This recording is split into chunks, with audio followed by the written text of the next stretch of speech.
पूर्णमदः पूर्णमिदं पूर्णात् पूर्णमुदच्यते पूर्णस्य पूर्णमादाय पूर्णमेवावशिष्यते। ॐ शान्ति शान्तिः। हरिः ओम। श्री गुरुभ्यो नमः।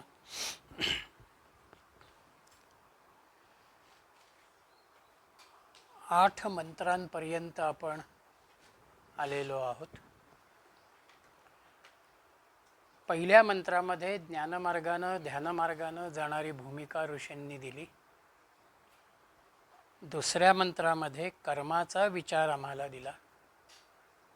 जे कोणी यापैकी एकाही मार्गाचा विचार करत नाहीत ते एक प्रकारानं अज्ञानी आहेत आणि ते आपलं नुकसान करून घेतात, अशा रीतीचा विचार त्यांनी पुढे आपल्या समोर दिला.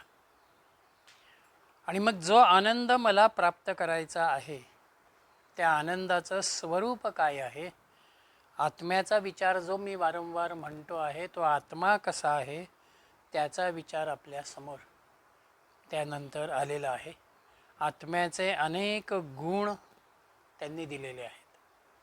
वस्तुतः आत्मा हा निर्गुण आहे, गुणातीत आहे, पण एक स्वरूप किंवा वस्तूचं वर्णन करणं एवढ्या अनुषंगानं त्या आत्म्याच्या गुणांचा विचार केलेला आहे. आणि त्यानंतर जीवनाची असलेली जी एक आदर्श जीवन पद्धती ह्या उपनिषदानं आपल्या समोर ठेवलेली आहे त्यालाच अनुलक्षून मी खरोखर कर्ममार्गाकडनं जावं का ध्यानमार्गाकडनं जावं का दोहोंचा समन्वय साधावा या निष्कर्षाकडे येत असताना त्यांनी विद्या आणि अविद्या यांचा विचार आपल्या समोर ठेवलेला आहे. म्हणून 9वा मंत्र इथे येतो. अंधतमः प्रविशन्ति ये अविद्यामुपासते ततो भूय इव ते तमो य उ विद्यायां रताः. जे अविद्येची उपासना करतात, ये विद्यायाम उपासते, ते अंधतमः प्रविशन्ति, ते घोर काळोखात अंधारात प्रवेश करतात. य उ विद्यायाम रताः, जे विद्येमध्ये रत आहेत, ज्ञानानं जाणारे आहेत, ते कसे होतात, ते भूय इव तमः, ते त्याच्याहून अधिक अशा अंधकारामध्ये जातात. म्हटलं मग विद्येच्या मार्गानं जे जाणारे आहेत ते अजून जास्त अंधकारामध्ये. म्हणजे एक वेळ अज्ञानी परवडला पण ज्ञानी घातक ठरतो. तो विचार त्यांना इथे द्यायचा आहे. अर्धवट ज्ञान किंवा त्या ज्ञानामधून येणारा अहंकार. मी खूप ज्ञानसंपन्न झालो, मला एवढं ज्ञान आहे, मी तुमच्यापेक्षा एवढा मोठा आहे, या वर्तुळामध्ये जो वावरतो तो एक प्रकारानं अहंकाराशी निगडीत होतो. आणि त्या अहंकाराशी निगडीत झाल्यामुळं त्याला त्यांनी म्हटलेलं आहे की तो अजून खालच्या पातळीवरती गेला. अज्ञानी माणसाचं कसं आहे, मला कळत नाही ही त्याला जाणीव आहे म्हणून तो समजून घेण्याचा प्रयत्न करतोय. म्हणून कर्म बाह्यांगानं आहे आणि ज्ञानाचा ध्यानाचा विचार जो आहे तो अंतरंगानं आहे. स्थूल मन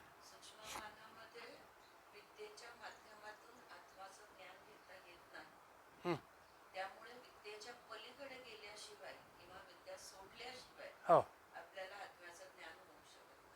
म्हणजेच नाही.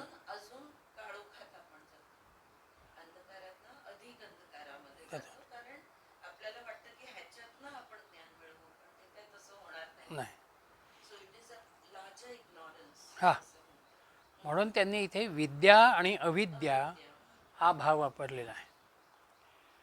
आपण कर्माचा विचार करत असताना त्या कर्मामध्ये अनेक वेळेला केवळ कर्मकांडाची भूमिका घेतो. किंवा ते मी कर्म केलं म्हणजे मी खूप आध्यात्मिक आहे किंवा वावरलो किंवा मी आध्यात्मिक अंगानं जातो आहे, अशी आमची भावना होते.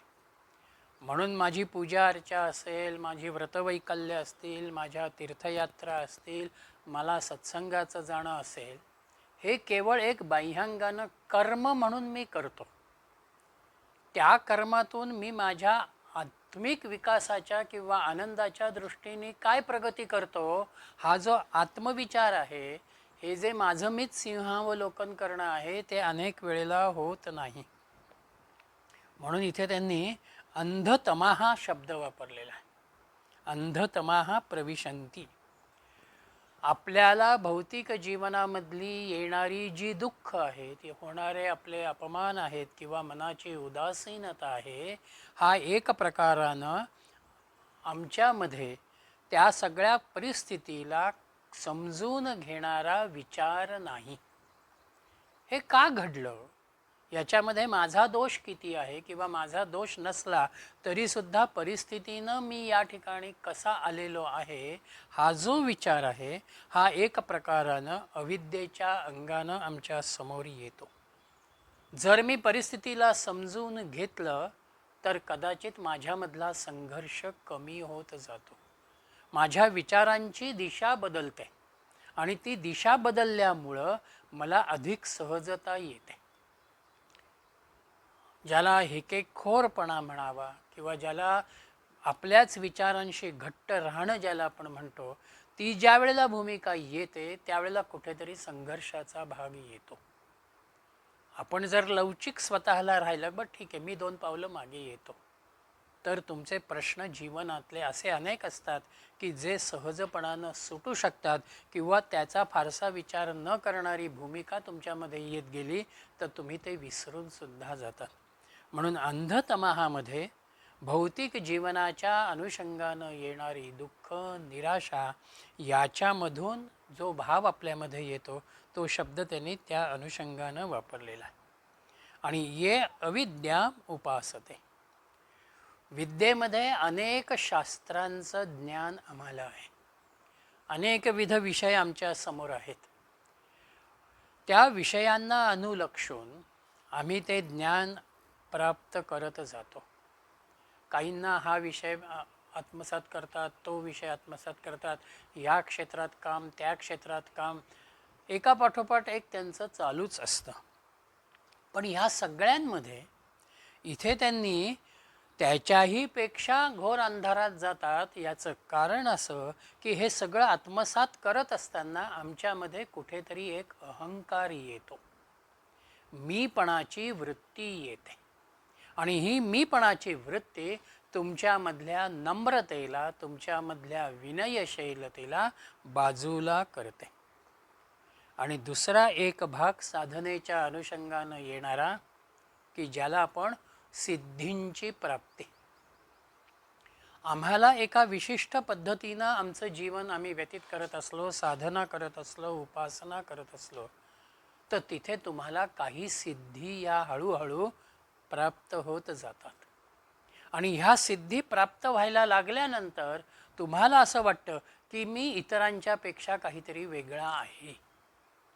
त्या मोठेपणामध्ये तुम्ही त्या विद्येचा एक प्रकारानं अहंकारातला जोपासत त्याचा विकास करता. आणि अविद्येमध्ये काय आहे, तर अविद्येमध्ये आमच्यामध्ये शास्त्रविरहित ज्ञानाचा भाग आहे. मला फक्त ही समोरची वस्तू दिसते, मला तिचा उपभोग घ्यायचा आहे, एवढाच विचार मी करतो. त्याच्या नंतरच्या परिणामांचा विचार माझ्यासमोर नसतो. मला ही वस्तू हवी आहे, हिचा उपभोग मला घ्यायचा आहे, मी तेवढाच भोगप्रवण वृत्ती ज्याला आपण म्हणतो त्या अनुषंगानं प्रत्येकाचा विचार करतो. म्हणून आपल्याकडे म्हटलेलं आहे, भोगान भुक्तः वयमेव भुक्तः. कुठल्याही पदार्थाचा उपभोग घेत असताना मी तो पदार्थ उपभोगत नसतो, तो पदार्थ माझा उपभोग घेत असतो. मला वाटतंय की मला आमरस खूप आवडतोय म्हणून मी तो घेतो आहे, पण तसं नाही आहे. तो आमरस एका मर्यादेनंतर तुम्हालाच जोड झाल्याचा अपचन निर्माण करणारा भाग निर्माण करतो. म्हणजे पदार्थाच्या उपभोगाला सुद्धा कुठेतरी एका विवेकाची, संयमाची भूमिका असावी लागते. म्हणून जे केवळ भोगाचा विचार करतात ते एक प्रकारानं काळोखामध्येच राहतात. म्हणून मला प्राप्त झालेलं माझं जे प्रपंचाचं जीवन आहे तेच प्रपंचाचं जीवन आणि परमार्थाचं, आनंदाचं जीवन यांचा समन्वय मला साधायचा आहे. शंकराचार्यांनी विद्येच्या अनुषंगानं देवतांचं ज्ञान असा विचार दिलेला आहे. म्हणून ते असं म्हणतात की आम्हाला देवतांच्या अनुषंगानं ज्ञान होतं, त्या उपासनेमध्ये आम्ही राहतो आणि स्वर्गाची प्राप्ती आम्ही करून घेतो. आणि अविद्येच्या बाबतीमध्ये ते असं म्हणतात की केवळ आम्ही कर्मकांडामध्ये, यज्ञयागादिकामध्ये, दानधर्मामध्ये, तीर्थव्रतांमध्ये गुंतून पडतो आणि आम्ही पितृलोकापर्यंत जातो. पण या दोनही ठिकाणी तुम्हाला खऱ्या अर्थानं आनंदाची अनुभूती येत नाही. ज्याला आत्मानंद म्हणावा तो आत्मानंदाचा भाव तुम्हाला या दोनही मार्गांमध्ये नाही. म्हणून वेदांनी आमच्याकडे उपासनाही मांडली आणि कर्मकांडही मांडलं. पण वेदाचा अंतिम भाग असलेली, वेदांताच्या अनुषंगानं जाणारी उपनिषदांची विचारधारा तुम्हाला याच्याही पुढे नेते. म्हणून त्यांची भूमिका अशी आहे की विद्या म्हणजे उच्चतर ध्यान साधना.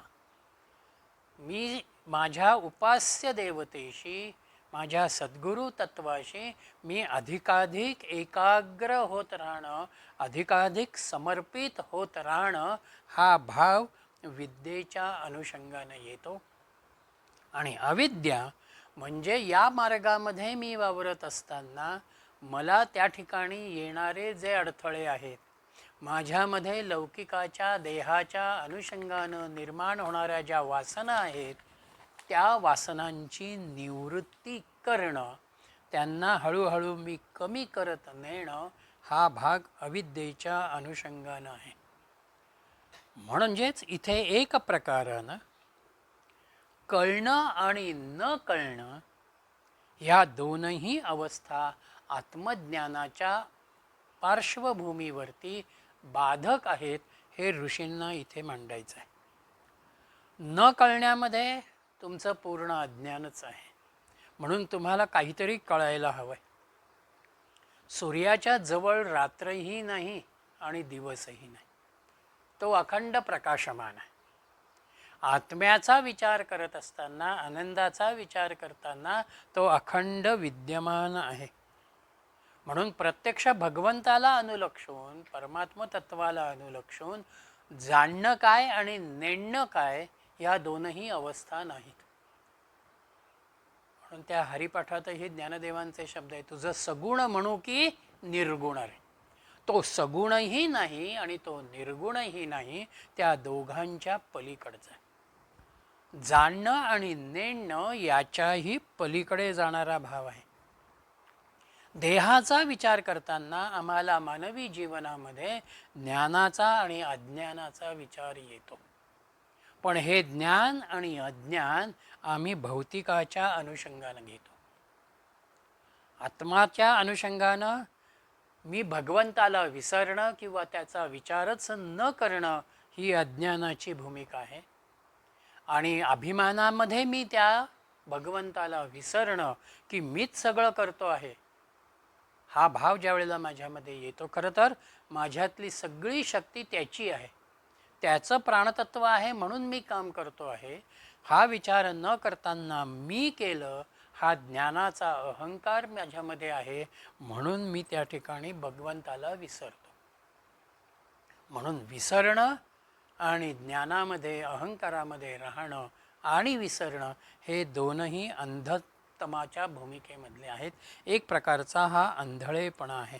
आणि त्या आंधळेपणाला अनुलक्षूनच त्याला जे जाणणं आहे, त्या जाणण्याचा विचार म्हणजेच माझं ज्ञान आणि माझं अज्ञान हे तुझ्यामुळेच आहे, ही जाणीव आपण भगवंताच्या स्मरणामध्ये ठेवावी. तू देतो आहेस ते माझ्या कल्याणाचंच आहे, हा भाव या ठिकाणी. म्हणून माझ्या मनामध्ये जर हा प्रार्थना भाव असेल की माझं ज्ञान आणि माझं अज्ञान ही तुझीच इच्छा आहे, मी एवढं शिकावं, मी एवढं शिकलो, मी याच्या पुढे नाही जाऊ शकत, ही तुझी इच्छा आहे. मी जरी पुढे गेलो तरीही मी माझ्या मूळ स्तोत्राला कुठेही सोडलेलं नाही, ही कृतज्ञतेची जाणीव हाही त्याच्याच फलिभाव आहे. म्हणून त्या भगवंताला आम्ही अशा रीतीनं जाणण्याचा प्रयत्न करावा. म्हणून ज्ञान आणि अज्ञान किंवा विद्या आणि अविद्या यांच्याकडे या अनुषंगानं आम्हाला बघायचं आहे.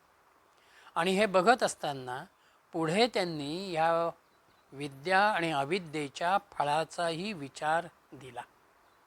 आणि तो फळाचा विचार देत असताना ऋषी असं म्हणालेले आहेत की हे आमचं सांगणं नाही, हे परंपरेनं आलेलं सांगणं आहे. केवळ मी सांगतो म्हणून तुम्ही विश्वास ठेवा असं नाही. म्हणून 10वा मंत्र येतो, अन्य देवाहुर्विद्या अन्यदाहुर विद्यया इति शुश्रुम धीराणाम ये नस्तद्विचक्षिरे. विद्यया अन्यत एव, विद्येचा वेगळं फळ आहे. आहू असं ऋषी म्हणता आहेत. कसं आहे? अन्यत अविद्यया आहू, अविद्येनंही वेगळं फळ मिळतं आहे. इति शुश्रुम धीराणाम, आम्हाला जे आत्तापर्यंत पूर्वसुरींनी वडीलधाऱ्यांनी अनुभवींनी सांगितलं आणि ते आम्ही ऐकलं आणि तेच आम्ही तुमच्या समोर ठेवतो आहे. म्हणजे केवळ मी सांगतो आहे किंवा या 4 जणांनी सांगितलेलं आहे म्हणून मी सांगतो, हा विचार इथे नाही. ऋषींचं चिंतन हे काळाच्या अनुषंगानं जाणार आहे. आणि काळाचा अनुषंगानं जात असताना तिथे अनुभवाची कसोटी आहे. पूर्वसुरींनी त्या ज्ञानाच्या मार्गानं ते गेले, ध्यानाच्या मार्गानं गेले, साधनेच्या मार्गानं गेले. तिथे त्यांना आलेला अनुभव ते नमूद करत गेले आणि त्याच्यातूनच ती परंपरा पुढे येत गेली. म्हणून आपल्याकडे एक म्हटलं जातं की हिंदू धर्माला कोणी एक प्रेषित नाही. मुस्लिम धर्मामध्ये ते मोहम्मद पैगंबरच मानतात. ख्रिश्चन धर्मामध्ये येशूलाच ते मानतात. आम्ही आमच्याकडे अमुक एक असं म्हणत नाही. आम्ही ती रामानं मांडलेलं तत्वचिंतन असेल, कृष्णानं मांडलेलं तत्वचिंतन असेल, ऋषींनी मांडलेली भूमिका असेल, साधू संतांनी मांडलेली भूमिका असेल, एक समन्वय ज्याला आपण म्हणतो, तो धागा पुढे नेणारी परंपरा ज्याला आपण म्हणतो, तो भाव आमच्यामध्ये आलेला आहे. आणि म्हणून नित्याच्या जीवनामध्ये जो विचार मला खऱ्या अर्थानं घासून पुसून आत्मसात करता येतो, ती भूमिका उपनिषदांनी आमच्या समोर ठेवली. केवळ हे पारमार्थिक आहे, तुम्ही तुमचा प्रपंच सोडा आणि कुठेतरी गुहेमध्ये जाऊन बसा मग हे प्राप्त होईल, अशी भूमिका इथे नाही. म्हणून आजवरच्या ज्ञानी पुरुषांनी हे जीवन, हा विचार जो आमच्या समोर ठेवला, हा भाव आम्ही त्या अनुषंगानं पुढे नेला. म्हणून अज्ञानाच्या जाणीवेतून मी ज्ञानाकडे येतो आणि त्याच ज्ञानामधून पुन्हा पुढे जात त्या निर्गुण तत्वाला मी आकलन करतो. म्हणून ज्ञान प्राप्त झालं म्हणजे माझं कार्य संपलं असं नाही.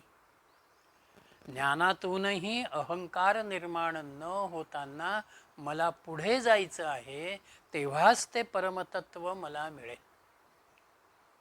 मी नदी म्हणून जर राहिले तर मला सागराशी एकरूप होता येणार नाही. सागराशी एकरूप होण्यासाठी नदीला जसं त्या सागरापर्यंत जावं लागतं आणि स्वतःचं नदी पण पूर्णपणानं विलीन करावं लागतं, तसं मी साधना करताना अज्ञानातून ज्ञानामध्ये येतो आणि ते ज्ञान घेताना त्या परमतत्वापर्यंत मी अशा रीतीनं जाऊन पोचतो की जिथे मी मला सर्वार्थानं संपवतो. मीपणासकट जिथे माझं समर्पण होतं, माझ्यातला शरणागत भाव येतो, तिथे मला त्या परमतत्वाची आनंदाची अनुभूती येते. आणि आजवरच्या ऋषींनी याच अनुषंगानं ह्या आनंदाचा परमतत्वाचा अनुभव घेतलेला आहे. म्हणून जिथे जिथे मी ज्ञान प्राप्त करतो, अगदी प्राथमिक स्तरापासून ते PhD पर्यंतचं असेल, उद्योग क्षेत्रामधलं ज्ञान असेल, व्यवसायामधलं ज्ञान असेल, किंवा आध्यात्मिक अंगानं जात असताना सद्गुरूंकडून येणारं ज्ञानवंतांकडून येणारं ज्ञान असेल, या प्रत्येक ठिकाणी आपण एक प्रकारच्या कृतज्ञतेचा भाव ठेवतो आणि त्याच्यामधूनच विद्या आणि अविद्या जी आहे ही प्रापंचिक जीवनामध्ये एका विवेकाच्या आधारानं आम्हाला समजून घ्यायची आहे. केवळ अविद्येमध्ये मी राहिलो तरीही माझं नुकसान आहे आणि केवळ विद्येचा विचार केला तरीही माझ्यामध्ये कमीपणा राहील.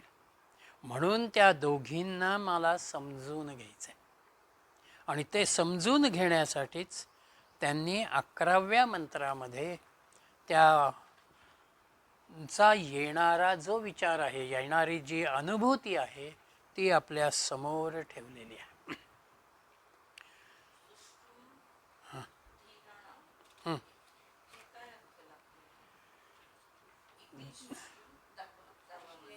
बुद्धिमान, धीराणाम म्हणजे बुद्धिमान, इंटेलिजन्स. जे माझ्यापेक्षाही ज्ञानवंत आहेत त्यांनी मला ते सांगितलं, त्यांच्याकडून मी ऐकलं.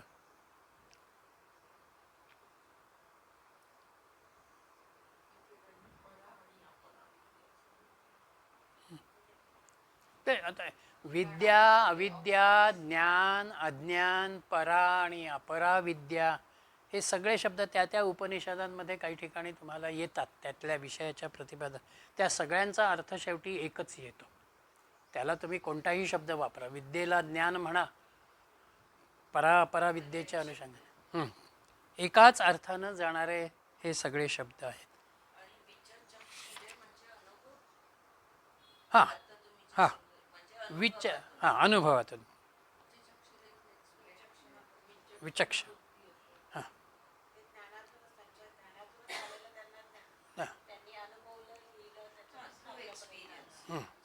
With experience.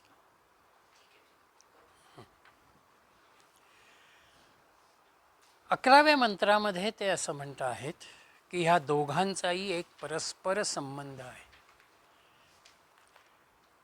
विद्यां च अविद्यांच यस्तद्वेदो भयं सह अविद्यया मृत्युं तीर्त्वा विद्यया अमृतमश्नुते. याः विद्यांच अविद्यांच, जो विद्या आणि अविद्या, तत् उभयं सह वेदाः, म्हणजे या दोहोंनाही जाणण्यायोग्य अशा भूमिकेमध्ये जातो किंवा राहतो. तो काय करतो तर अविद्यया मृत्युं तीर्त्वाम, अविद्येनं तो मृत्यूवरती मात करतो आणि अमृतम अश्नुते, विद्येच्या द्वारा तो अमृतत्वाला प्राप्त करतो. म्हणजे हे दोनही मार्ग व्यक्तीच्या विकासाच्या आणि आनंद प्राप्तीच्या दृष्टीने त्याच्यासाठी महत्त्वाचे आहेत. आणि ते कसे महत्त्वाचे आहेत तर भौतिक कर्म आणि आध्यात्मिक ज्ञान यांचं एकीकरण मला माझ्या नित्याच्या जीवनामध्ये साधायचं आहे, किंवा माझ्या कर्माला ही भूमिका, ही बैठक त्या ठिकाणी द्यायची आहे. विद्याही स्वतंत्र नाही आणि अविद्याही स्वतंत्र नाही, किंवा एकापेक्षा दुसरी दुय्यम आहे असाही विचार इथे नाही. म्हणून ह्या दोघांना जर मला समन्वय साधायचा असेल तर त्याचा गीतेच्या परिभाषेतला अर्थ असा होतो की निष्काम कर्माच्या भूमिकेमधून मी आनंदाच्या अविरत चिंतनामध्ये राहायचं आहे. कोणतंही कर्म प्रपंचातलं करत असताना मी करतो ही भावनाही नाही, माझ्याकडून ती परमात्मा शक्ती कर्म करून घेते आहे हा भाव त्या ठिकाणी आहे. आणि कर्म केल्यानंतर मी केलं हा भाव येऊ नये म्हणून तू माझ्याकडनं कर्म करून घेतलेलं आहे, मी तुलाच ते अर्पण करतो आहे. तत्सद ब्रह्मार्पणमस्तु किंवा कृष्णार्पणमस्तु हा भाव आपल्या कर्मामध्ये असायला हवा. म्हणून सकाळी उठल्यानंतरचा माझा पहिला थॉट पाहावा की आज तू मला हा दिवस दिलेला आहेस, माझ्याकडून जे कार्य तुला चांगलेपणानं करून घ्यायचं आहे ते तू करून घेणार आहेस. आणि रात्री झोपण्यापूर्वी ही कृतज्ञता आमच्यामध्ये आम्हाला आणायची की दिवसभरात जे काही घडलं ते तुझ्या इच्छेनं घडलेलं आहे, तू माझ्याकडनं करून घेतलेलं आहे. जर माझ्यात काही दोष असतील तर ते तू दूर कर. हा कृतज्ञतेचा भाव सकाळी आणि रात्री ज्या वेळेला मी मनामध्ये ठेवतो तेव्हाच दिवसभरातल्या कर्मामध्ये त्याच्या असणेपणाची जाणीव राहते. म्हणून अरविंदांचं वाक्य आहे की आपण कुठलंही कर्म जे आहे हे कर्म मी ठरवलेलं आहे, मी करतो आहे, मी प्लॅनिंग केलेलं आहे, हे जे काही आपण म्हणतो ते अत्यंत अयोग्य आहे. This world is well divine and design, हे अरविंदांचं वाक्य. या विश्वाला एक रचना आहे आणि त्या रचनेमधून हे विश्व आत्ता कार्य करतं आहे. म्हणून प्रत्येक वेळेला मी कर्म करत असताना त्याचं नियोजन आहे, त्या पद्धतीनं ते काम माझ्याकडं होतं. तसं म्हटलं तर ताई आम्हाला अधूनमधून भेटतात, पण त्या दिवशी त्यांना काय वाटलं आय डोंट नो. आपण उपनिषदाचा पुन्हा एकदा अभ्यास करायचा का, हा विचार त्यांच्यामध्ये येणं, मी त्यांच्या समोर त्या मोमेंटला असणं आणि हे आत्ता सुरू होणं हे आपण ठरवलेलं नाही, त्याचं काहीतरी नियोजन होतं. म्हणून त्या बोलल्या, मी त्यांच्या समोर गेलो आणि उपक्रमाला सुरुवात झाली. म्हणून कर्म जे जीवनामध्ये घडतं आहे त्या कर्माच्या पाठीमागे कर्ता कोणीतरी आहे, मी नाही. ही जाणीव ज्या वेळेला येते त्यावेळेला तुम्हाला त्याचा एक वेगळा भाव येतो. कोणत्याही महापुरुषांकडे तुम्ही बघा, त्यांचं कार्य करत असताना ते वैयक्तिक अंगानं त्याच्यामध्ये कुठेही इन्व्हॉल्ड नसतात. एका समूहाच्या अनुषंगानं असेल, एका विचारधारेच्या अनुषंगानं असेल, ते त्या ठिकाणी कार्य करतात आणि एक प्रकारचं नियोजन म्हणा, एक उभारणी म्हणा, ही त्या ठिकाणी येते. म्हणून आत्मज्ञानाच्याही अनुषंगानं आम्हाला खरा आनंदाचा भाग जर कुठला असेल तर तो अमृतत्वाचा भाग आहे. अमृतत्व प्राप्त होतं म्हणजे काय, तर मी शाश्वत स्वरूपाच्या आनंदाला प्राप्त होतो, किंवा तो आनंद प्राप्त करण्याची दृष्टी, ती विचारधारा माझ्यामध्ये येते. म्हणून आत्मानंद जो अनुभवायचा आहे त्याच्यासाठी शरीर, मन, बुद्धी, इंद्रिय हे साधन, माध्यम ज्याला म्हणावं तो भाग आहे. केवळ मी देहामध्ये अडकणार नाही, इंद्रियांमध्ये अडकणार नाही, बुद्धीमध्ये अडकणार नाही, तर शरीर मन बुद्धीच्या पलीकडे जाऊन मी तो आनंद अनुभवणार आहे. कारण तो अतिंद्रिय तत्वाचा अनुभव आहे, ते अत्यंत सूक्ष्म आहे. आणि जे सूक्ष्म आहे ते या स्थूल देहाच्या आधारानं तुम्हाला अनुभवता येणार नाही. म्हणून मृत्यूचा एक अर्थ इथे असा येतो की मी माझ्या शरीर मन बुद्धीच्या पलीकडे जाणं. त्याचं अस्तित्व ज्या वेळेला मी पूर्णपणानं बाजूला करतो, माझ्या शारीरिक दुःखाचा व्याधीचा विचार न करताना, त्याच्यामध्ये न गुंतून पडताना मी आनंदालाच विचारांमध्ये घेतो, त्यावेळेला मी खऱ्या अर्थानं पुढे जातो. म्हणून अज्ञानाच्या अंगानं जोपर्यंत माझ्यामध्ये भोगवाद आहे तोपर्यंत एक प्रकारानं आनंदाची प्राप्ती मला नाही. म्हणून भोगावरती मी संयम आणा आणि माझ्या मृत्यूवरती, माझ्या दुःखावरती मी मात करणं हा भाग आहे. म्हणून आत्मरूप सर्वांच्यामध्ये आहे हे आपण 6व्या आणि 7व्या मंत्रामध्ये बघितलेलं. माझ्यात जसं आहे तसंच ते तुमच्यात आहे, अवतीभोवतीच्या विश्वातल्या वस्तुमात्रांमध्येच आहे. मग त्याच्यामधूनच सगळ्यांमध्ये कार्य करणारी, सगळ्यांमध्येच आनंदाच्या भावनेनं बघणारी जी भूमिका आहे, ती भूमिका आम्हाला या ठिकाणी घ्यायची आहे. या जगाचा धर्म जो आपण वारंवार बघतो तो अशाश्वत, परिवर्तनशील आहे. इथे कोणतीही गोष्ट कायम निर्माण झाली आणि तशीच राहिली अशी नाही. म्हणून इथे जन्म मृत्यू, बंध आणि मोक्ष, दुःख आणि आनंद, मान आणि अपमान यांच्या अंगानं आम्ही जातो. म्हणजे इथे एक प्रकारानं द्वैताचाच विचार माझ्या समोर येतो. म्हणून ह्या द्वैताला मला सोडायचं आहे आणि अद्वैताच्या पातळीवरती यायचं आहे. त्या अद्वैताच्या पातळीवरती येण्यासाठी त्या चैतन्याची जाणीव, त्या परमतत्वाची जाणीव माझ्यामध्ये मला अखंड ठेवायची आहे. आणि ती अखंड ठेवणं म्हणजेच मी माझ्यातल्या मीला क्षीण करणं आहे, त्याला अशक्त करत नेणं आहे. म्हणून ध्यानामध्ये तुम्हाला आनंदाची अनुभूती तेव्हाच येते जेव्हा तुम्ही त्या ध्यान देवतेशी, उपास्य देवतेशी खऱ्या अर्थानं तदाकार होता, तन्मय होता. आणि ती तन्मयता ज्या वेळेला आपण अनुभवतो, म्हणून इथे प्रपंच आणि परमार्थ हा विद्या आणि अविद्येच्या अनुषंगानं समन्वयाचा भाग ज्याला म्हणावा त्या अनुषंगाने.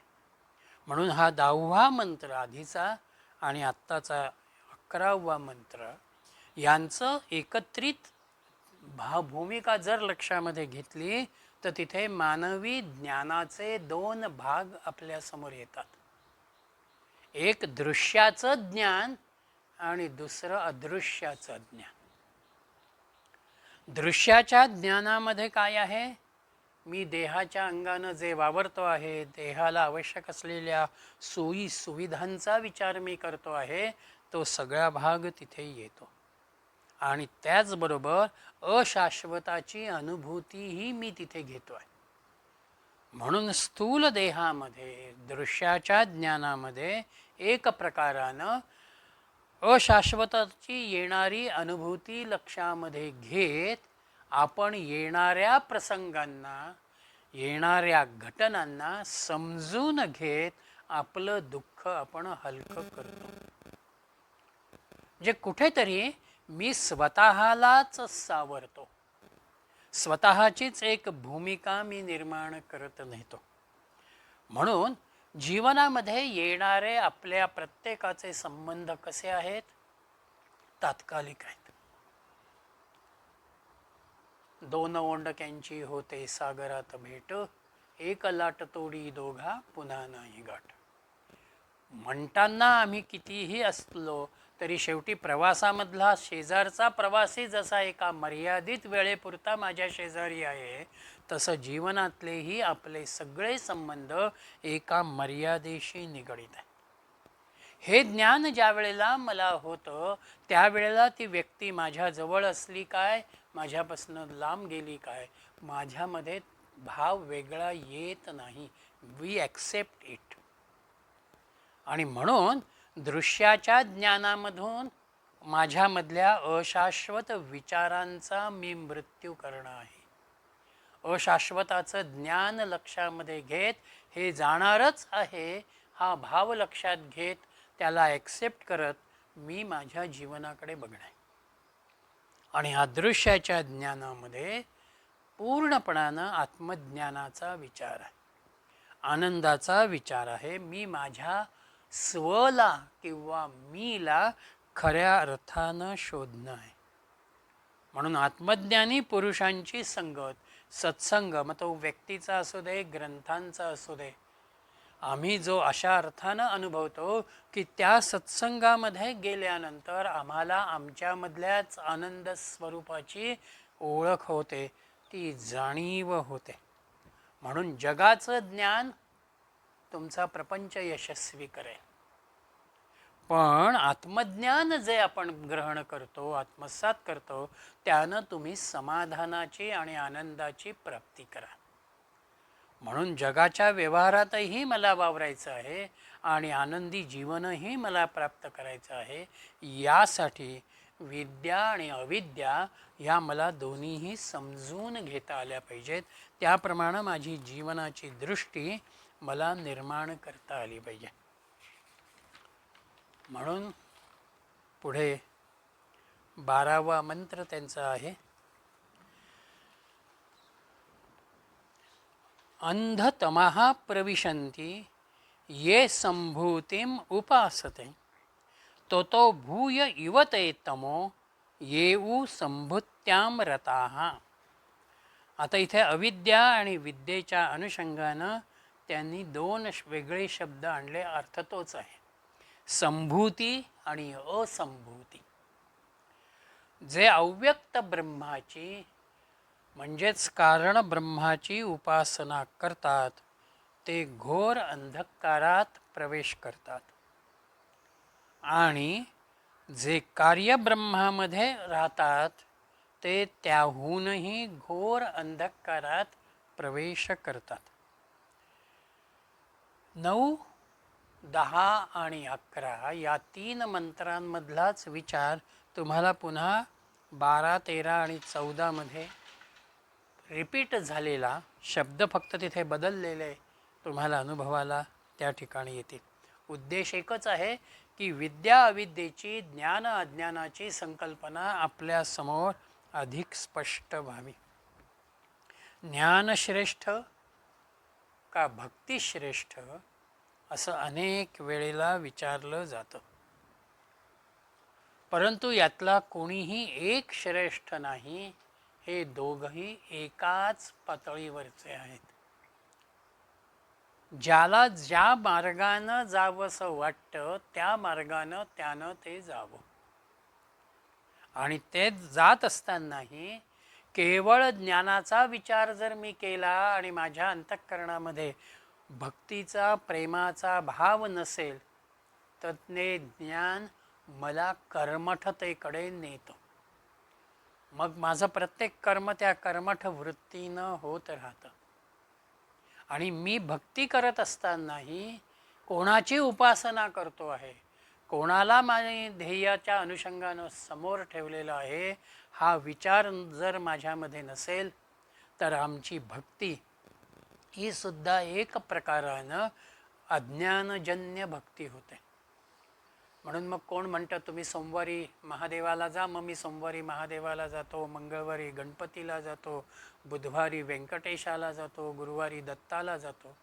पण शेवटी सगळे देवांचं मूळ एक स्वरूपच आहे. हे सगळे फक्त व्यक्ती भिन्न, तशा देवता भिन्न आहेत, त्यांचं मूळ परमात्म तत्व एकच आहे. हा विचार जर मी आत्मसात करत नसेन तर हे 7ही दिवस 7 देवतांना जाऊनही मी परत आहे तसाच राहतो.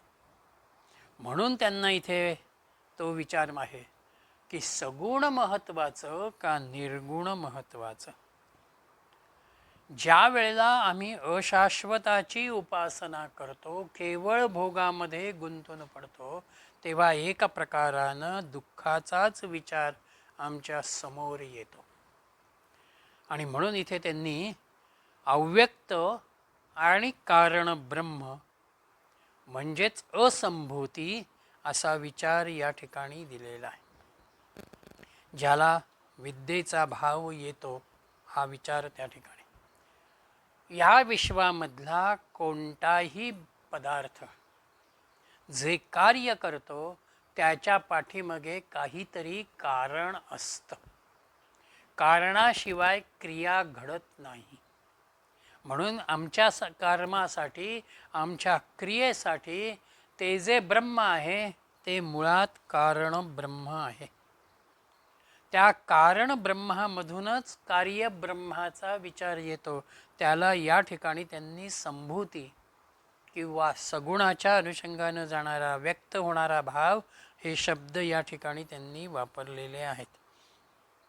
म्हणून उपासना हा शब्द इथे आलेला आहे. ये संभूती उपासते. उपासना म्हणजे काय? तर उप आणि आसन. मी कुणाच्या तरी जवळ बसावं आणि मी त्या अनुषंगानं काही साधन करावं, याला उपासना म्हणतात. आपण देवाच्या मूर्तीसमोर, प्रतिमेसमोर जे बसतो किंवा एखाद्या अध्ययनाच्या निमित्तानं सत्संगामध्ये आपण एखाद्या महापुरुषाच्या समोर ज्या वेळेला बसतो, त्यावेळेला त्या गुरूंच्या जवळचं बसणं असेल, देवांच्या जवळ बसणं असेल, ते उपासनेचा अनुषंगानं येणारा भाव आहे. आणि तिथे बसल्यानंतर आम्हाला काहीतरी ग्रहण केलं जातं. विचारांच्या अनुषंगानं असेल, कदाचित मंत्रपठणाच्या, नामस्मरणाच्या अनुषंगानं असेल, आम्ही ते ग्रहण करत जातो. म्हणून ही जी उपासना आहे, अंधे तमाहा प्रविशंती ये असंभूती उपासते. म्हणजे अव्यक्त किंवा कारण ब्रह्माची उपासना करणारे एक प्रकारानं घोर अंधकारामध्ये प्रवेश करतात. असंभूतीचा भाव इथे असा आहे की मगाशी ज्या सिद्धींचा उल्लेख आपण बघितला, तशाच अर्थानं ज्या लौकिक शक्ती आम्हाला प्राप्त होतात, त्या अनुषंगानं सिद्धींच्या आहारी जाणं जे आहे, तो एक प्रकारानं कालांतरानं आम्हालाच त्रास देणारा भाग आहे. आत्ताला मला सिद्धी प्राप्त झाल्या असं वाटतं, मी त्या आनंदामध्ये राहतो, त्यांचा इतरांवरती उपयोग करतो, त्याच्यातून मला मोठेपणा येतो. पण काही वेळेला या सिद्धी माझ्यावरतीच उलटतात, मलाच त्याचा त्रास व्हायला लागतो. म्हणून इथे एक अर्थ असंभूतीचा हा सिद्धींच्या आहारी जाणं आणि आपलं नुकसान करून घेणं आहे, या अंगानं आहे. आणि संभूतीचा एक अर्थ अभ्यासकांनी असा दिला की जे वस्तुस्थितीचा विचार न करताना केवळ कल्पनाविलास करत राहतात, स्वप्नरंजन करत राहतात, ते त्याहून अधिक अशा घोर नरकामध्ये जातात. आता व्यवहारात बघा, मला एखादा व्यवसाय सुरू करायचा आहे. तो व्यवसाय सुरू करत असताना त्याच्यासाठी अर्थनियोजन काय आहे, त्या उत्पन्नाची मला माहिती काय आहे, किंवा ज्याला ती माहिती आहे त्याला मी माझ्याबरोबर कशा रीतीनं घेणार आहे, आणि त्याचबरोबर त्यासाठीचं लागणारा कालावधी, तो मार्केटमध्ये कशा रीतीनं नेणं आणि मार्केटचा प्रतिसाद मला कसा मिळणं, हा सगळा विचार ज्या वेळेला मी करेन त्याच वेळेला त्याच्यातून काहीतरी मला हाताशी येईल, वस्तुस्थिती लक्षात घेत. आणि जर मी ती वस्तुस्थिती लक्षामध्ये घेतली नाही आणि केवळ मी एवढंच म्हटलं की अरे मी एवढं उत्पन्न निर्माण करीन, त्याची ही किंमत ठेवीन आणि मग एवढ्या विक्रीतून मला एवढा पैसा मिळेल, तर हे केवळ माझं स्वप्नरंजन आहे. या स्वप्नरंजनानं एक प्रकारानं मी काहीच प्राप्त करू शकत नाही, म्हणून एक प्रकारच्या घोर अंधकारामध्ये जातो. म्हणून सगुण उपासना सुद्धा त्याज्य नाही आणि निर्गुणाचा ज्ञानमार्गही त्याज्य नाही.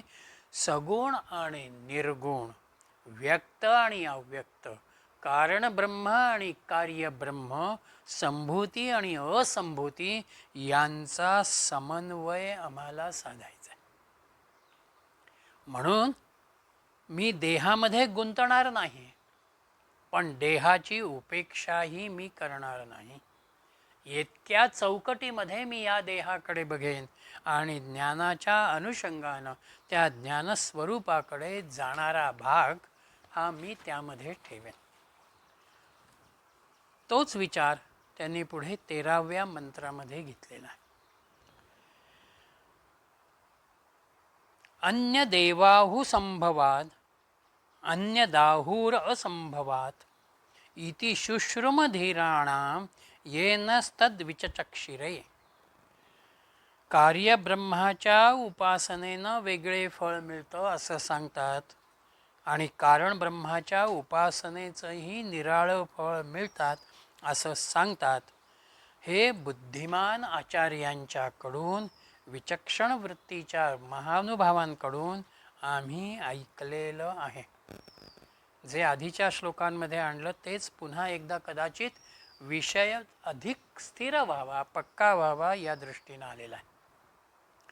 परंपरेनं आलेलं ज्ञान, त्या ज्ञानाचा अनुभव घेतल्यानंतर आलेली अनुभूती, म्हणून सगुणाची उपासना असू दे, निर्गुणाची उपासना असू दे, या दोहोंनाही आम्हाला आमच्या जीवनामध्ये स्वीकारायचं आहे, त्यांचा समन्वय साधायचा आहे. गाडीला दोन्ही बाजूनी चाकं आहेत, पण त्या दोनही चाकांना जोडणारा मध्ये एक भाग आहे. मग तो लोखंडी पाईप असेल, लाकडी आस असेल, ते मध्ये नसेल तर ती दोनही चाकं वेगवेगळी चालतील आणि त्यानं गाडी विस्कळीत होईल. म्हणून समन्वयाचा विचार हा प्रपंचामध्ये निश्चित आहे. म्हणून कर्म करतानाही मी कर्म करावं, पण त्या कर्मामधल्या चांगल्या कर्माला मी जास्त प्राधान्य द्यावं आणि जास्त उपभोगाला मी विचारात घेऊ नये. आणि शाश्वताच्या अनुषंगानं अंतिमतः मला त्याच आनंदाशी एकरूप व्हायचं आहे, हे माझं मनुष्यजन्माचं ध्येय आहे, हा विचार सतत ठेवत त्याच्या स्मरणाचा, कृतज्ञतेचा भाव हा माझ्यामध्ये मी ठेवायचा आहे. हे स्मरण ज्या वेळेला येतं तेव्हाच तुम्ही एक प्रकारानं, ज्याला चित्तशुद्धी किंवा अंतःकरणशुद्धी म्हणतात, ती तुमची आपोआप होत राहते. योग्याचा विचार येतो, विवेकाचा विचार येतो आणि अविवेकाचा, अयोग्याचा विचार आपोआप बाजूला पडतो. कोणती वस्तू मला अधिक उपयुक्त आहे आणि कोणती अनुपयुक्त आहे हे जसं आपण अनेक वेळेला तपासतो आणि अयोग्य झालेल्या गोष्टी आपण बाहेर काढतो, तसंच इथे अंतःकरणशुद्धीच्या चित्तशुद्धीमध्ये या अनुषंगानं आपल्याला जायचं आहे, ही भूमिका इथे आहे. आणि तोच विचार परत एकदा त्यांनी 14व्या मंत्रामध्ये आपल्या समोर ठेवलेला आहे. संभूतींच विनाशंच यस्तद्वे दो भयम सह विनाशेन मृत्युम तीर्त्वा संभूत्याम अमृतमश्नुते. जो अव्यक्त कारण ब्रह्म आणि व्यक्त कार्य ब्रह्म या दोहोंनाही योग्य रीतीनं बरोबरीनं जाणतो, तोच मृत्यूला पार करून प्रकृतीच्या लयामधून अमरत्वाला प्राप्त करून घेतो. कारण ब्रह्माला तो प्राप्त करून घेतो. म्हणजे अव्यक्त ब्रह्म आणि व्यक्त ब्रह्म या दोहोंचं चिंतन हे आपल्या अभ्यासामध्ये, चिंतनामध्ये आवश्यक आहे. संभूतीमध्ये संभवन असा आचार्यांनी अर्थ दिलेला आहे. संभवन म्हणजे ज्याला जन्म आहे ते कार्य ब्रह्म. जी जी गोष्ट इथे निर्माण होते आहे ती सगळी संभवमच्या अनुषंगानं आहे. आणि म्हणून असंभवममध्ये ज्याला जन्मच नाही तो कारण ब्रह्माचा, परब्रह्माचा विचार आहे. म्हणून अव्यक्त ब्रह्म आणि व्यक्त ब्रह्म या दोहोंचाच समन्वय आम्हाला या ठिकाणी साधायचा, हे ते पुन्हा पुन्हा मांडतायत.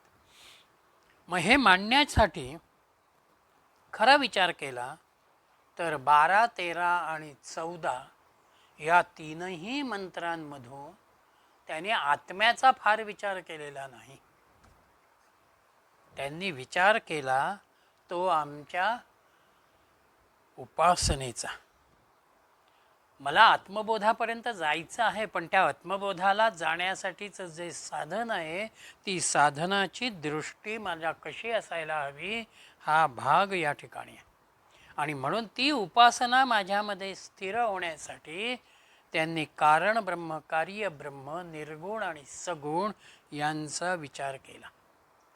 हे वेगळे नाहीत. एकाच परमतत्वाची हे दोन अंग आहेत. आपल्या जसा देहाचा विचार आहे तसाच इथे हा विचार आहे. कार्यब्रह्मामध्ये आत्ताच्या दृश्याचा विचार आहे. जे जे मला समोर दिसतं आहे ते सगळं मी खरं मानतो. सगुणाच्या अनुषंगानं ते जातोय, सगुणाच्या अनुषंगानं ते माझ्या समोर आकाराला येतं आहे, माझ्या इंद्रियांना ते जाणवतं आहे आणि म्हणून ते खरं आहे असं मी मानतो. आणि कारण ब्रह्मामध्ये निर्गुण निराकाराचा विचार आहे. इथे दृश्य नाही, अदृश्याची भूमिका आली. आणि म्हणून इथे इंद्रिय गोचर नाही. परब्रह्मतत्व हे मी माझ्या या देहातून अनुभवतो हा जरी भाव असला तरी देहातीत अवस्था झाल्याशिवाय तुम्हाला ते अनुभवता येणार नाही. ध्यानाला तुम्ही बसलेला आहात, देह आहे, पण मी आत्ता ध्यानाला बसलेलो आहे ही जाणीव जोपर्यंत तुम्हाला आहे तोपर्यंत तुम्ही ध्यानाच्या अनुभवापासून बाजूला आहात. पण मी ध्यानामध्ये गुंतून गेल्यानंतर देहाचंही विस्मरण तुम्हाला काही काळ जे होतं तिथे तुम्ही अव्यक्ताशी, अदृश्याशी जोडले जाता. म्हणून ध्यानातून बाहेर आल्यानंतरची तुमची अनुभूती काय आहे? आज खूप छान ध्यान झालं. हे केव्हा? ध्यानापासून बाजूला होत तुम्ही देहबुद्धीवर आलात तेव्हाच तुम्ही तो व्यक्त केलात. जेव्हा तो अनुभव घेत होता तेव्हा नाही तुम्ही व्यक्त केलेला, तेव्हा त्या अनुभवाशी तुम्ही एकाकार होतात. म्हणून इंद्रिय गोचर हा भाव नाही. आणि म्हणून जे मला इंद्रियांना अनुभवाला येत नाही ते पटायला मला थोडासा वेळ लागतो. म्हणून आचार्यांनी म्हटलं ब्रह्मसत्यम जगन मिथ्या. मिथ्या याचा अर्थ त्याचं अशाश्वतपण. जग आहे पण त्याचा धर्म बदलणारा आहे, म्हणून ते मला आनंद देणार नाही, परब्रह्म मला आनंद देईल. अगदी साधा विचार करा. कुठली आपली उपास्य देवता असू दे, आपला सद्गुरू स्वरूप असू दे. पंढरपूरला गेल्यानंतर मी पांडुरंग हा मला समोर अनुभवता आला, मी बघितला, मी दर्शन घेतलं असं मी म्हणतो. म्हणताना मी म्हणतो आहे पंढरपूरचा पांडुरंग, पण हाच पांडुरंग माझ्या प्रपंचात आहे हा विचार मी करतो का? किंवा हा माझ्या प्रपंचात आहे, माझ्या हृदयस्थ आहे असं मी म्हणतो का? जर पंढरपूरचा पांडुरंग हा मला केवळ पंढरपुरात अनुभवता येतो असं नाही, तो माझ्या हृदयात असल्या कारणानं तो मला आत्ताही अनुभवता येतो, ही जाणीव येणं म्हणजेच मी सगुणातून निर्गुणापर्यंत जाणं आहे. सामान्य माणसाला एकदम निर्गुण आकलन होणार नाही, म्हणून त्याला सगुण लागतं. पण त्या सगुणाशी ताद्रूप होताना, एकाग्र होताना तो जी साधना करतो, जी उपासना करतो त्याच्यातून तो निर्गुण तत्वाला हळूहळू आकलन करून घेतो. म्हणून सगुण आणि निर्गुण, ज्ञान आणि भक्ती यांच्यामध्ये भिन्नत्व नाही, यांच्यामध्ये वेगळेपण नाही. आम्हाला या दोहोंचा समन्वय साधायचा आहे. ज्या वेळेला या दोहोंचा समन्वय साधला जातो तेव्हाच ज्याला जीवनमुक्त अवस्था किंवा विदेही अवस्था म्हणतो तिथे आम्ही येतो आणि ती आम्हाला अखंड आनंदाची अनुभूती देते. मग याचा काय भाग होतो? तर जेव्हा मी माझ्या दृष्टीला माझ्या कर्माला एक व्यापकता देतो त्यावेळेला विकारांवरती माझं स्वामित्व येतं. खरोखर मी इथे रागवणं आवश्यक आहे का? माझ्यातला क्रोध मी व्यक्त करण्याची गरज आहे का? मी थोडं शांत राहिलो तर काय फरक पडेल? म्हणून आपल्याकडे अनेक वेळेला म्हणतात की अत्यंत विपरीत विचार आला, अत्यंत क्रोधाचा विचार आला, तुम्ही 1 ते 10 आकडे मोजा. कारण काय आहे, तर 10 आकडे मोजेपर्यंत पहिला जो माझा क्रोधाचा डिग्री आहे ती अजून खाली येते. त्यालाच विवेकाची जोड देत एका अयोग्य कृतीपासून मला ते त्या ठिकाणी प्रोटेक्ट केलं जातं. म्हणून आपत्तींवरती मात करण्याची क्षमता, समोर आलेल्या प्रसंगामध्ये आपल्याला सहजता निर्माण करणारी भूमिका ही अमृतत्वाकडे जाणारी भूमिका आहे. ज्याला अमृतत्व प्राप्त झालं तो ह्या प्रपंचामध्ये दृश्यामध्ये घडणाऱ्या घटनांच्याकडे अत्यंत त्रयस्थपणानं तटस्थपणानं साक्षीभावानं बघायला शिकतो. तो जर साक्षी भाव तुमच्यामध्ये आला तर अधिक एक प्रकारची आनंदाची अनुभूती येते. म्हणून चिन्मयानंदांचे गुरु तपोवन महाराज यांनी याच अनुषंगानं असं म्हटलेलं आहे की नव्या आध्यात्मिक जीवनाचा जन्म म्हणजेच माझ्यातल्या वासना निर्मितींना मी थांबवणं आहे. मी ज्या वेळेला असलेल्या नवीन वासनांना निर्मिती करत नाही आणि असलेल्या वासनांनाही क्षीण करत जातो तेव्हा माझ्यामध्ये अमृतत्वाचा नव्या आध्यात्मिक जीवनाचा उदय होतो. मृत्यू कुठे आहे? मृत्यू मर्त्य जगाशी निगडीत आहे. मृत्यू इथेच आहे आणि म्हणून अनित्य तत्वाशी मृत्यू असल्या कारणानं जे नित्य तत्व आहे त्या नित्य तत्वाला मला आत्मसात करायचं आहे.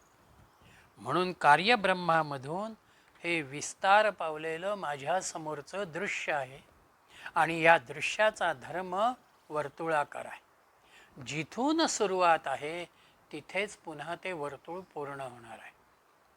म्हणून मी जन्माला आलो ज्याच्यामधून त्याच तत्वामध्ये माझा मृत्यू शेवटी आहे. म्हणून कारण ब्रह्म, कार्य ब्रह्म, विद्या अविद्या, संभूती असंभूती या सगळ्यांना एक प्रकारानं आम्ही जेवढे जाणून घेऊ तेवढा आम्ही आमच्या आतमध्ये अधिक उतरतो. आणि एकदा तुम्हाला आत उतरण्याची सवय लागली की तुम्ही बाहेर कमी राहता. बाहेरच्या विश्वामध्ये कर्मापुरता, कर्तव्यापुरता, देहधर्मापुरता भाव तुमचा राहतो. तुम्ही जो जो भाव वेळ मिळेल त्या वेळेमध्ये तुम्ही स्वतःला आनंदामध्येच राहण्याचा, तो अनुभवण्याचा भाग घेता. ही भूमिका एका कार्याच्या आनंदाच्या उत्कृष्ट अशा रीतीच्या ध्येयाला अनुलक्षून त्या ठिकाणी येते. आणि एकदा जर ही ती तुमच्या समोर आली तर मग ते अमृतत्व कसं आहे हा विचार 15, 16 आणि 17 ह्या 3 मंत्रांमध्ये सत्यतत्व आणि सूर्य या संकल्पनेमधून ऋषींनी आमच्या समोर ठेवला. म्हणजे एक प्रकारानं आम्हाला जन्म मृत्यूच्या पलीकडे जाणारी जी भूमिका आहे ती जर भूमिका लक्षामध्ये आली तर आम्ही स्वतःला समन्वयाच्या वृत्तीवरती आणतो आणि आमच्या वृत्तीचा विकास करत आम्ही हळूहळू त्या परमतत्वाशी जाऊन पोचतो.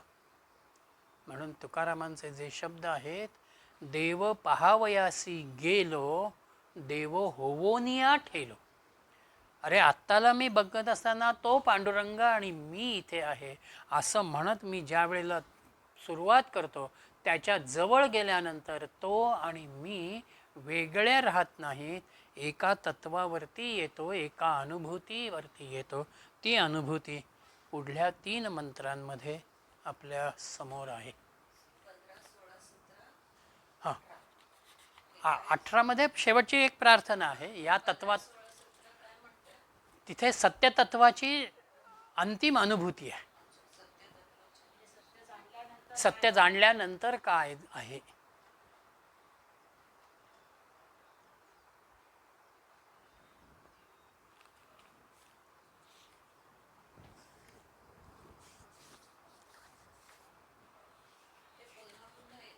पुन्हा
सहज आता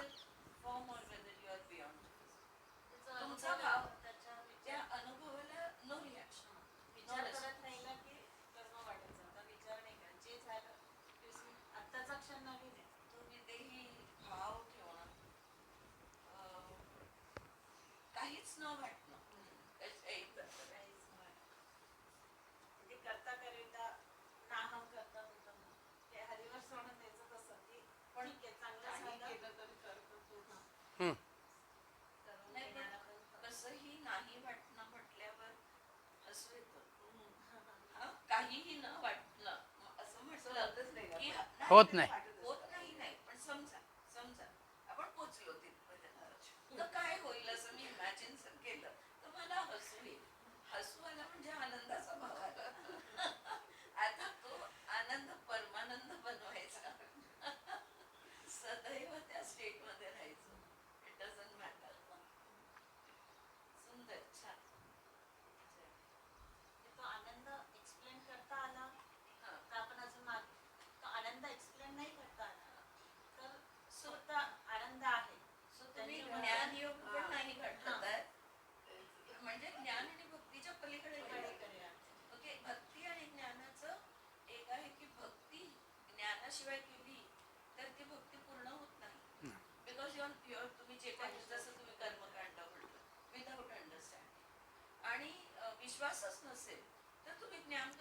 प्राप्त करा.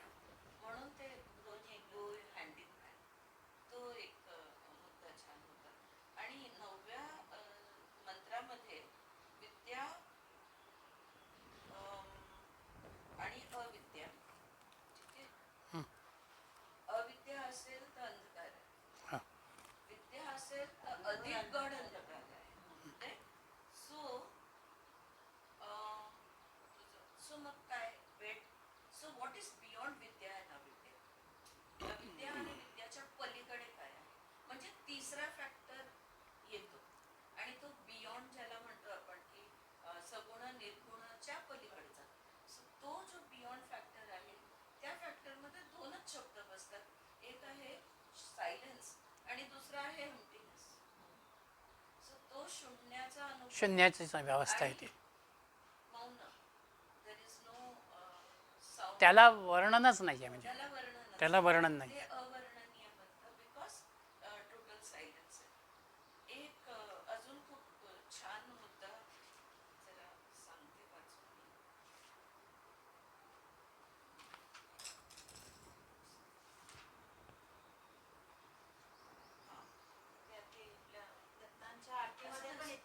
शब्द खूप सुंदर आहे. म्हणजे मला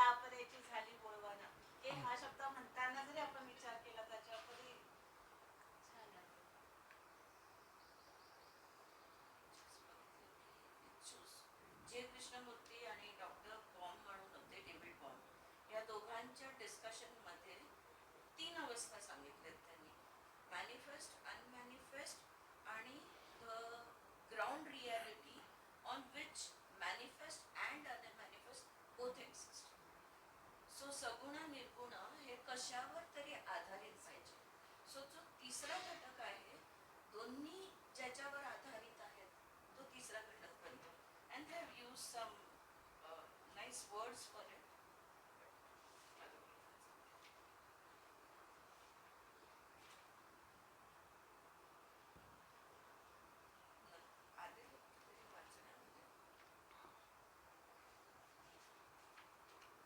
किती थोडक्यात केवढं तरी सांगितलंय ना. पहिले काहीच माहिती असतं, नंतर एक एक माहिती करून घ्यायचं असतं, नंतर ते पण सोडून द्यायचं असतं. चला